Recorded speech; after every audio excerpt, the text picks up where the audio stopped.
This morning we are going to do a little different. I think last year I had the veterans come up front and we honored them and in that way, and I asked them all to speak. This year we're going to do a little different. We're all going to stand. We're going to have them keep their seat, and we're going to give them a standing ovation. And then after that, I'm going to ask if anyone would like to make a statement about someone who served, either that person who's here or someone in their own family, an own loved one, anything they'd like to share or just be thankful for about one who has served. We'll do it that way this year. We're just going to honor those by allowing them to enjoy their seat this morning. So will you stand, except for those who have served? And let's give them a round of applause.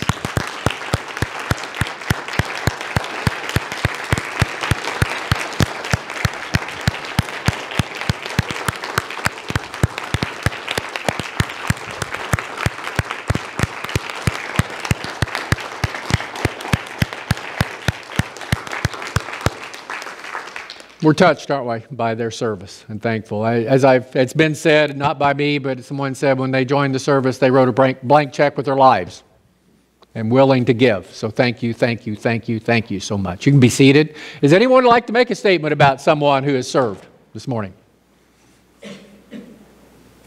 Yes, Mary? I will. I've had my dad, and I don't know how many uncles, and one son that always served in the service. And when one of my uncles died and the American flag was given to my mom, because his parents were dead, that flag was dedicated at Lights High School to fly over the school. At that time, it was just the 49 stars at the time. Thank you. Thank you.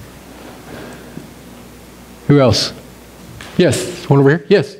My dad served in the Navy during World War II toward the end, and he died in 2001 in October.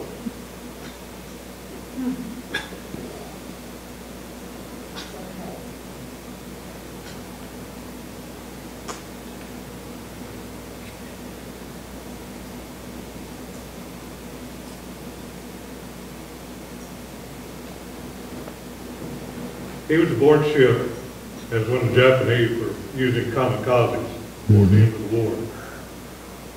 And the gunner on the ship that he was on, he was an electrician to me. The gunner on the ship that he was on had been killed, and these planes were coming towards them.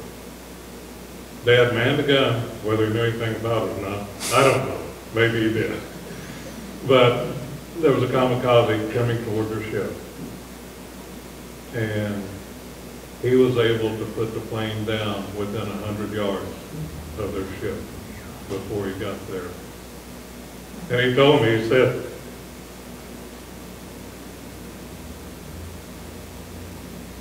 I couldn't let them kids die. Mm-hmm. There was no way. I looked at him and I said, Dad, you were only 16 years old. Yeah. I mean, you were a kid yourself. But he told me that 2 days before he died. Yeah. They were having a meal at their church, and he was putting food in their van, and he fell over from a heart attack. Yeah. But he told me he thought the rapture was coming when he was telling me this story. They didn't tell me it was just come for him. Come for him. His time, wasn't it? Glory, glory. Anybody? Yes, Gary. With my dad, when he was in the Marines, when he came out, he was good. He's been gone for 2 years. They gave him the American flag and stuff like that. That's one thing for him. Thank you. I was born for him. Yeah. If Gene were here this morning, Gene might tell you about his recent trip that he got to make on the honor flight, which John and I have been talking about a little bit because he's thinking about going, and Teresa's dad, we're kind of thinking about getting him to go. But Gene was talking about, I think what impressed him so much was the Arlington Cemetery. And I looked again this morning because he told me a number and I just wanted to verify it myself. And Mr. Google told me this morning there are 400,000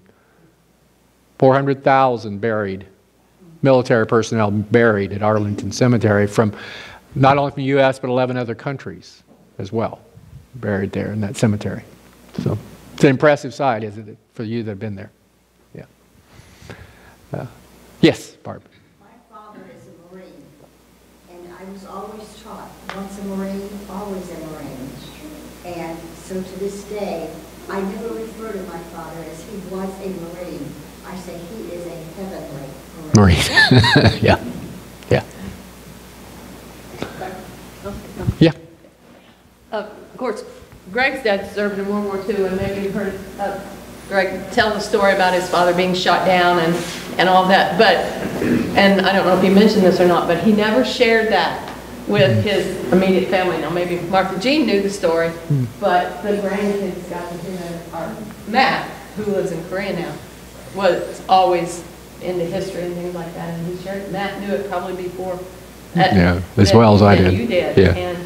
But my dad fought in the Korean conflict, and of course, little did we know that our family would live in Korea. And maybe you've heard us tell this story, but when we were there, when Colt was born, we went to dinner with some of our daughter-in-law's family, and she insisted that Son's dad pay for dinner for all of us because my dad had fought in the Korean War for their freedom. And you know, we'd been there already twice at that point, but hadn't touched my life that my dad had done that until they said that to us, and really hit home how much it meant to those people too. And of course, they're still fighting and praying for the freedom of the North Koreans too. Yes.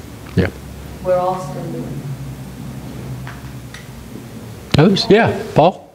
I don't know who all may know this, but when Dad ran the store in McCutcheonville, and that was during the time of World War II, and he had a wall, a blank wall, that he got the parents of the ones that were in the service, and he had all their pictures displayed up there on the wall.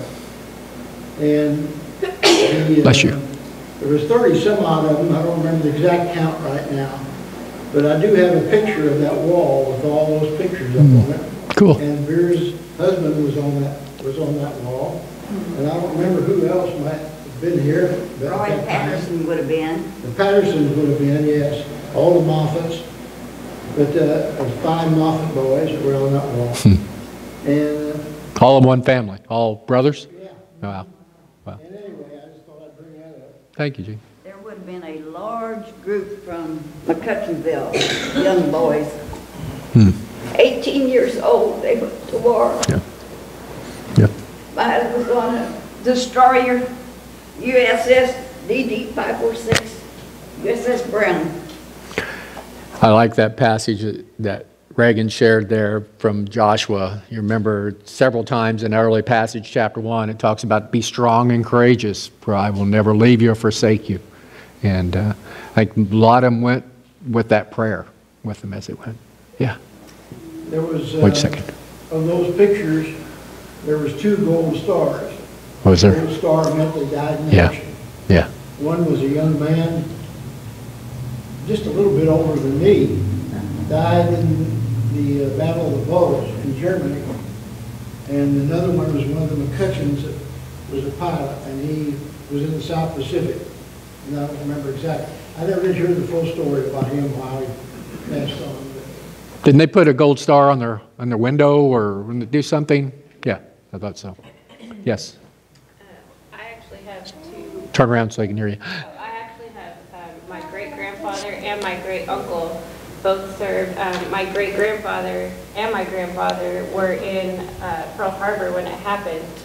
And my great-grandma, till the day she died, she would say that she went outside and she could see the whites of the Japanese eyes. They were flying so That low. close? Yeah. And my great-grandfather was supposed to be on the Arizona that morning for breakfast, but my great-aunt got sick, so he never went. And I had an uncle who served in Vietnam. He was there for 1 month, and he died at 23. John, you were in the Pacific, weren't you?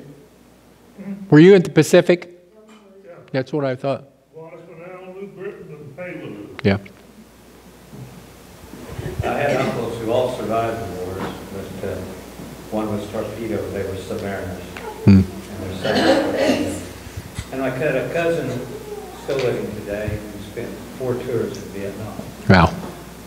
That wasn't your garden spot to be at. Yeah. Many of us that age didn't want to be there.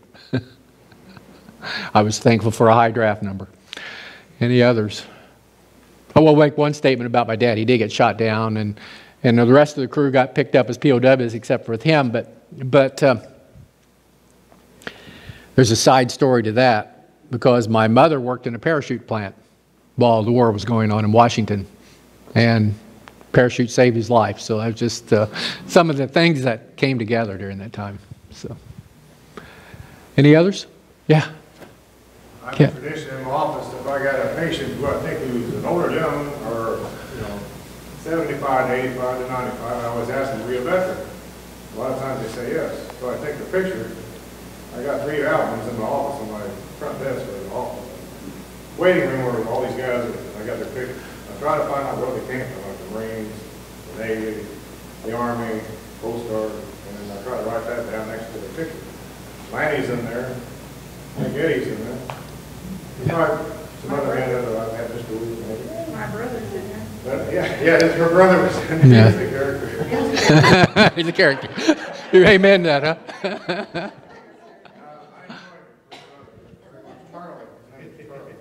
Anyway, so that's what I do. I just try to find out. And a lot of these guys got a lot of stories to tell, and I try to pick up on them. Yeah. So much stuff. But they did some. Those guys did a lot of stuff. Those World War II guys. If we wouldn't have them, we wouldn't be here. Yeah. And also, I lost a cousin in Vietnam. He was killed in Vietnam. Yeah. And my dad was in the U.S. Army. I don't know how many millions, I saw a number on that, were lost through war, 100 million. I don't even remember the number I saw were lost in war. And what when you see that large a number, it's a reality of how brutal and how terrible it is that we are that kind of people that have to go to war to settle things. I had a brother. And it never settles anything. I had a brother-in-law that was the Japanese concentration camp. Yeah. And he told a few stories. Oh, yes, I'm sure he did. Yes, sir. One of the things I think we fail to do is also remember all the people who supported the military efforts. Yeah. Like my dad was a welder. He never served, but he welded on the LSTs and stuff like that. Yeah. And there were so many people Yeah. who supported those things.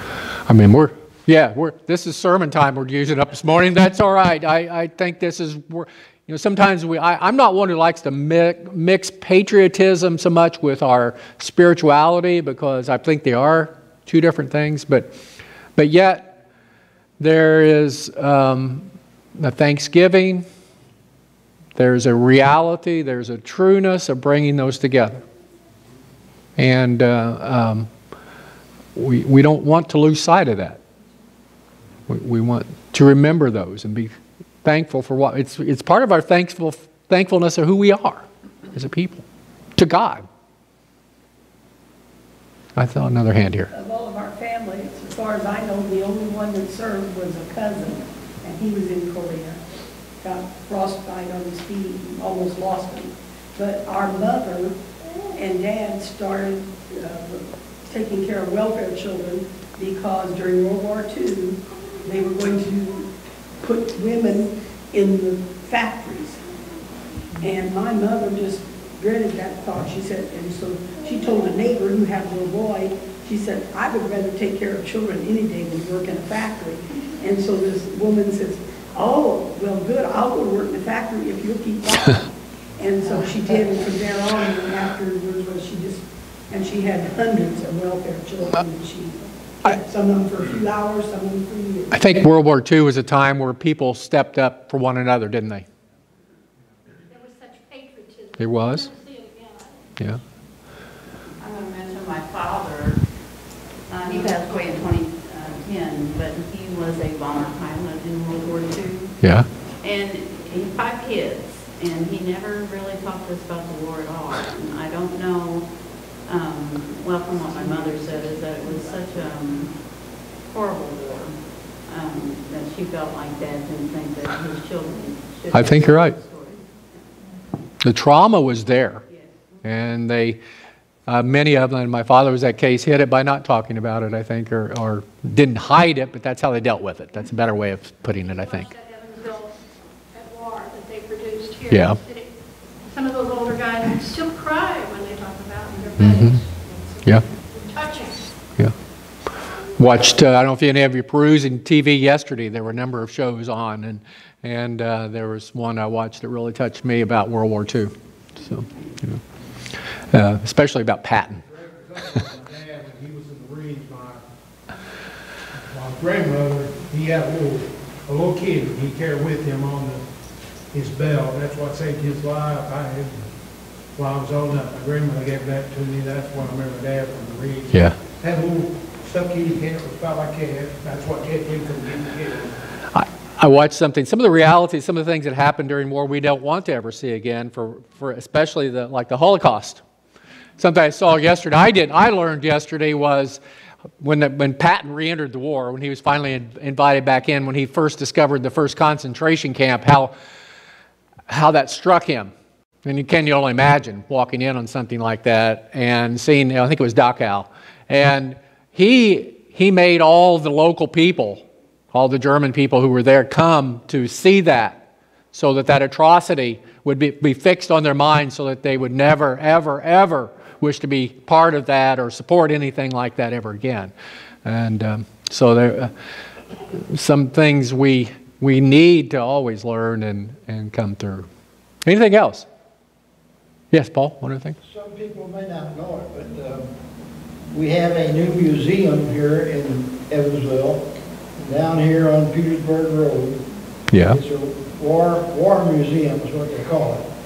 And they have a lot of stuff on display there, different pictures, what Evansville did during World War II for providing equipment for the war. Very interesting.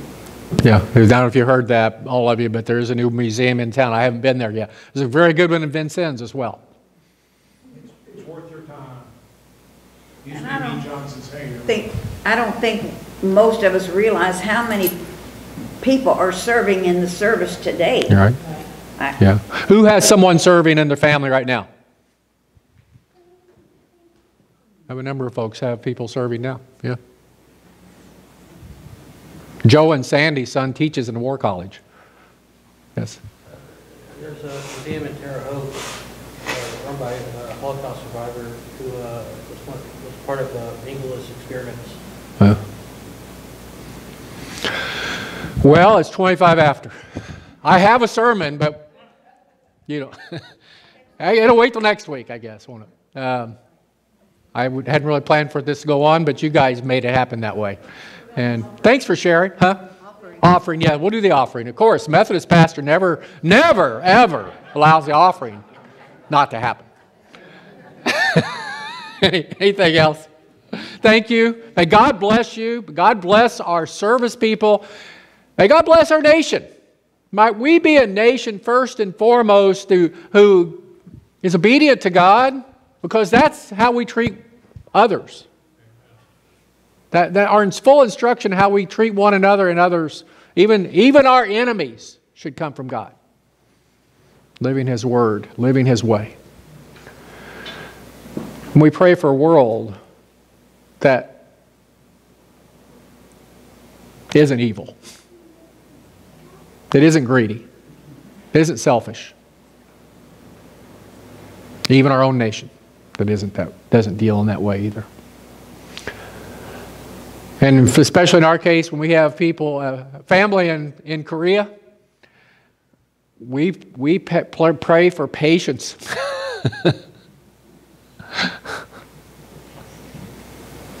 Let's gather our offering. Let's do that and then we'll close. When our ushers come now to receive our tithes and our offering.